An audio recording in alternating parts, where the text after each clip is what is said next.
नमस्कार बच्चों। तो आज हम पढ़ने जा रहे हैं आपकी पाठ्य पुस्तक से पाठ लखनवी अंदाज।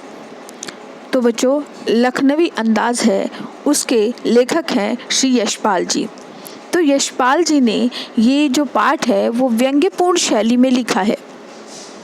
जैसा कि आपको नाम से ही पता चल रहा है, लखनवी अंदाज, कि जो लखनवी में जो नवाब होते हैं उनका एक अपना जीने का अलग ही तरीका होता है। ऐशो आराम की ज़िंदगी जीते हैं वो, और थोड़ा दिखावा पसंद होते हैं, यानी कि दिखावे की ज़िंदगी जीने वाले जो लोग हैं उन पर व्यंग्य किया है यशपाल जी ने। तो लखनवी अंदाज यानी कि नवाबों का सा, जो लखनऊ के नवाब होते हैं उनके जैसा अंदाज, उनके जैसा तरीका, उसके बारे में बताया है। तो सबसे पहले हम लेखक के बारे में जान लेते हैं बच्चों। इनका जन्म हुआ था 1903 में पंजाब के फिरोजपुर छावनी में, और सबसे पहले इनकी जो प्रारंभिक शिक्षा हुई थी बच्चों वो हुई थी कांगड़ा से, और उसके बाद इन्होंने लाहौर के नेशनल कॉलेज से बीए की थी। और वहाँ पर नेशनल कॉलेज में इनकी मुलाकात भगत सिंह और सुखदेव से हो गई, जिनका कि स्वतंत्रता संग्राम में बहुत बड़ा योगदान रहा है। तो उनकी संगत में रहकर वो स्वतंत्रता प्राप्ति के लिए संघर्ष में जुट गए और स्वतंत्रता संग्राम में कूद पड़े। कई बार उन्होंने स्वतंत्रता के लिए लड़ते हुए जेल की यात्रा भी की थी, यानी कि वो जेल भी गए थे। और 1976 यानी 1976 में यशपाल जी की मृत्यु हो गई थी। तो बच्चों, ये बहुत प्रसिद्ध लेखक भी है, तो इन्होंने बहुत सी कहानियाँ, उपन्यास लिखे हैं। तो हम इनकी कहानी संग्रह और उपन्यास पर थोड़ा ध्यान दे लेते हैं। तो सबसे पहले मैं बात करना चाहूँगी इनकी कहानी संग्रह के, जैसे ज्ञानदान है, तर्क का तूफान, पिंजरे की उड़ान, वादुलिया, फूलों का कुर्ता। इसके अलावा मुख्य उपन्यास हैं इनके झूठा सच, अनीता, दिव्या, पार्टी कॉमरेड, दादा कॉमरेड, मेरी तेरी उसकी बात। तो ये सब उनके कहानी संग्रह और उपन्यास है। इसके अलावा भी बहुत से उन्होंने लिखे हैं, मैंने आपको केवल मुख्य बताए हैं।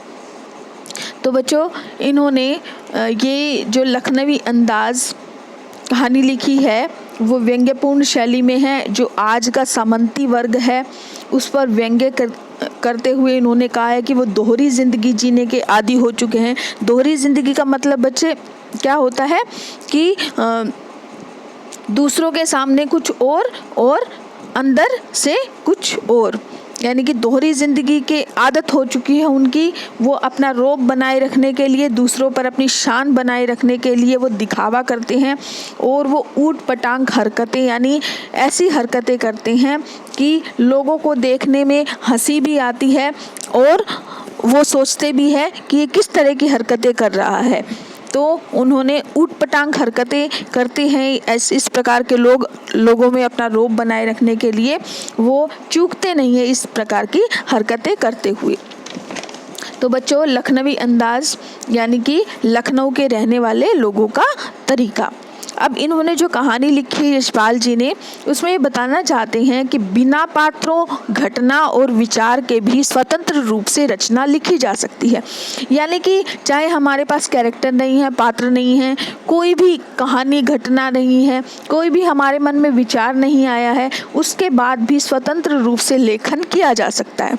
इस कहानी में इस प्रकार से ही उन्होंने किया है कि कोई पात्र नहीं है, केवल लेखक है और एक व्यक्ति और है, और लेखक ने उसको लेकर ही अपनी रचना रच डाली है। तो लेखक ने ये रचकर ये बताने की कोशिश की है कि चाहे पात्र ना हो, घटनाएं ना हो, विचार भी ना हो, लेकिन फिर भी स्वतंत्र रूप से कहानी लिखी जा सकती है, रचना लिखी जा सकती है। तो इन्होंने, जैसा कि मैंने आपको पहले बताया, कि दिखावा पसंद लोगों की जीवन शैली का वर्णन इन्होंने किया है। अब बेटा, यशपाल जी ने जो कहानी लिखी है उसमें सबसे पहले आपको ये नज़र आ रहा होगा कि ये जो पिक्चर है ये रेल के डिब्बे का ये सीन है, क्योंकि ये पूरी जो कहानी है इसी के इर्द गिर्द, यानी कि रेल के डिब्बे के अंदर ही घूम रही है। तो सबसे पहले तो ये पता होना चाहिए आपको कि रेल के डिब्बे के बारे में, ताकि आप जब इस कहानी को पढ़ें तो आपके दिमाग में उस तरह का जो सीन है वो क्रिएट हो जाए। तो जो पैसेंजर होते हैं, रेल सेकंड क्लास का जो डिब्बा है उसमें एक नवाब साहब बैठे हैं और लेखक भी वहाँ आकर बैठ जाते हैं। लेखक बैठ जाते हैं। अब जो नवाब साहब है वो खीरे खा रहे हैं। बच्चों ये मैं तुम्हें एक सीन बता रही हूँ, क्रिएट कर रही हूँ कि जिस तरह आपको दिखाई दे रहा है ये एक रेल का डिब्बा है सेकंड क्लास का। आमने सामने आपको सीटें दिखाई दे रही होगी, एक पे नवाब साहब बैठे हैं, एक पर लेखक बैठा है। जो ये पूरी सीट है इसको हम बर्थ कहते हैं। तो जिन बच्चों ने रेल को नहीं देखा है उनके लिए ये है ताकि आपको अच्छी प्रकार से कहानी समझ आ जाए। तो वहाँ पर एक नवाब साहब है, लेखक आकर बैठ जाते हैं। अब कहानी आपके दिमाग में होनी चाहिए, चित्र आपके दिमाग में होना चाहिए। अब जिस प्रकार की ये बर्थ है इस पर ये बैठे हैं। अब लेखक बताते हैं कि वो एक बार ट्रेन में जा रहे थे, जल्दी से वो जब जिस ट्रेन में चढ़े उसमें पहले से ही सफ़ेद पोशधारी पालथी मारे हुए एक व्यक्ति उनके सामने बर्थ पर बैठे हुए थे। यानी पलाथी मार के एक सफ़ेद पोशधारी, साफ सुथरे सफ़ेद पोशधारी यानी पूरे सफ़ेद कपड़े पहने हुए उनके सामने की वाली बर्थ पर बैठे थे, जैसे कि हमें चित्र में नज़र आ रहा है। वो सज्जन जो पहले से ही बैठे हुए थे उन्होंने मुंह घुमा लिया, मानो उनसे संगति में कोई ज़्यादा उत्साह नहीं दिखाया। यानी कि जैसे ही लेखक वहाँ बैठे, जो नवाब साहब थे उन्होंने मुंह घुमा लिया, जैसे इग्नोर कर दिया उनको। यानी कि जब आपको पता है हम ट्रेन में जाते हैं, गाड़ी में जाते हैं तो बातें करते हुए जाते हैं, आपस में लोग मिलते हैं तो नाम, कहाँ से हो, कुछ भी खाने के लिए पूछ लिया, इस तरह से बातें हम कर लेते हैं। लेकिन इस प्रकार की कोई भी हरकत जो है वो नवाब साहब ने लेखक के साथ नहीं की। यानी कि उनसे बात करने की कोशिश नहीं की, उल्टा मुंह फेर कर बैठ गए। शायद लेखक ये बैठकर सोचने लगे कि हो सकता है ये मेरी तरह कुछ लिखने के मूड में होंगे, यानी कि बात नहीं करना चाह रहे होंगे, इनके मन में कुछ विचार चल रहे होंगे और कुछ लिखने के मूड में होंगे, ये इसलिए बात नहीं कर रहे। भी प्रकृति के दृश्य खिड़की से बाहर देखते हुए जा रहे होंगे।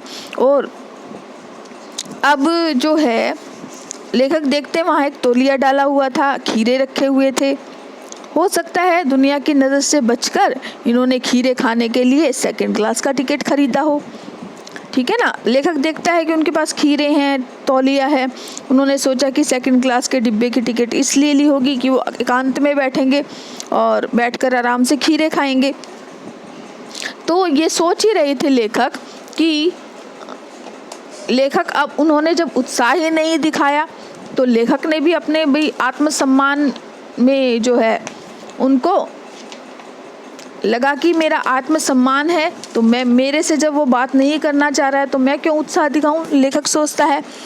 तो क्योंकि लेखक ने भी आत्मसम्मान में अपनी नज़र चुरा ली, यानी कि उसने अगर इग्नोर किया तो लेखक ने भी उनको इग्नोर कर दिया था। अब जो बहुत ज़्यादा उत्साह नहीं दिखाते हैं लेखक भी बात करने में, अब वो भी अपना मुंह घुमा कर बैठ जाते हैं। अब जो नवाब साहब है, यानी कि लखनवी अंदाज वाले जो नवाब साहब बैठे हैं, वो सोच रहे हैं कि मैं खीरा खाऊंगा। तो उन्होंने जब खीरा काटा तो उनका खीरा काटने का तरीका भी अजीब है बच्चों, बहुत अच्छा है, खाने का तरीका भी अजीब है। हम आगे पढ़ेंगे, जानेंगे। अब वो लेखक से पूछते हैं कि आप खीरा खाना पसंद करेंगे। अब लेखक मना कर देते हैं कि नहीं, मुझे नहीं खाना, आप ही खाइए। फिर लेखक को लगा पहले तो इन्होंने मेरे साथ प्रेम नहीं दिखाया, कोई संगति नहीं दिखाई, बात करने के लिए कोई उत्साह ही नहीं दिखाया, यानी कि पहले तो बात ही नहीं करना चाहते थे, मुंह फेर कर बैठ गए थे। अब ये खीरे के लिए पूछते हैं। अब खीरे जैसी खाद्य वस्तु, जो तुच्छ वस्तु है, छोटी सी चीज़ है खीरे जैसी, जो अब खीरा खाने के लिए वो मुझसे बात करना चाह रहे हैं। अब लेखक ने सोचा कि रिस्पेक्ट बनाए रखना ज़्यादा उचित है, यानी कि अपनी रिस्पेक्ट बनाना, इन्होंने पहले तो ऐसा कुछ नहीं दिखाया, अब रिस्पेक्ट बनानी मेरे लिए उचित है, तो लेखक ने उसको खीरा खाने से मना कर दिया। अब नवाब साहब ने क्या किया, पहले खीरे को काटा और तौलिए को झटकाया, सामने बिछाया, फिर बर्थ के नीचे जो पानी का लोटा रखा था उसे निकाला, फिर खिड़की से बाहर निकाल कर उन खीरों को धोया, फिर उनका सिर काटा, यानी कि ऊपर से जो हम खीरा काट लेते हैं, फिर काट कर उसको गोदा घिस कर, यानी कि जैसे खीरा कड़वा होता है उसकी कड़वाहट निकालने के लिए जैसे हम उसको घिसते हैं ऊपर से, और फिर उसको छीला, और फिर बड़े करीने से यानी बड़े तरीके से फाकों को तौलिए पर रखा और उसके ऊपर नमक, मिर्च और जो चूरन होता है वो लगाया।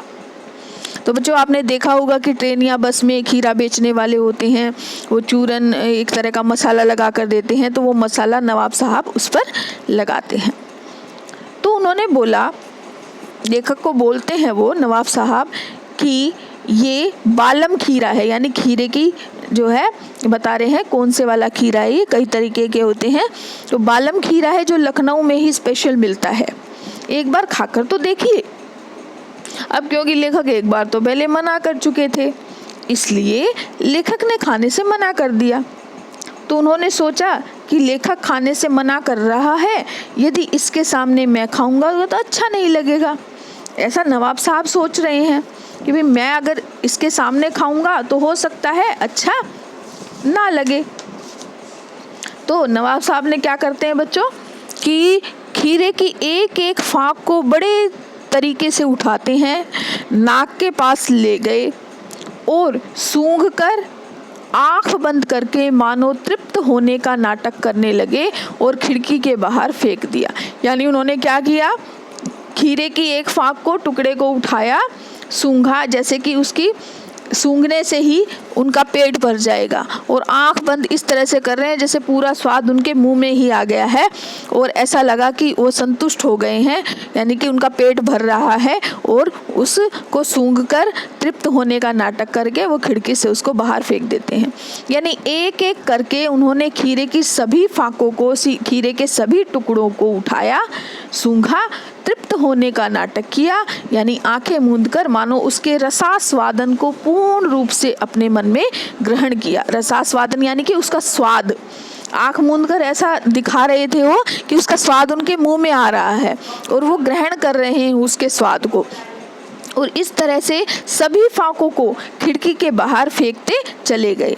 इस तरह से सूंघा, फिर आंखें बंद करके उसको तृप्त होने का नाटक किया और फेंकते चले गए। अब लेखक ने सोचा कि ये क्या तरीका है भाई, ये अच्छा तरीका है इसका खीरा खाने का। फिर इस प्रकार नाटक करने के बाद नवाब साहब ने ऊंची डकार लेकर गर्व से गुलाबी आंखें करके लेखक की ओर मानो देखा और ये बताने की कोशिश की कि यह हम नवाबों का खीरा खाने का तरीका है।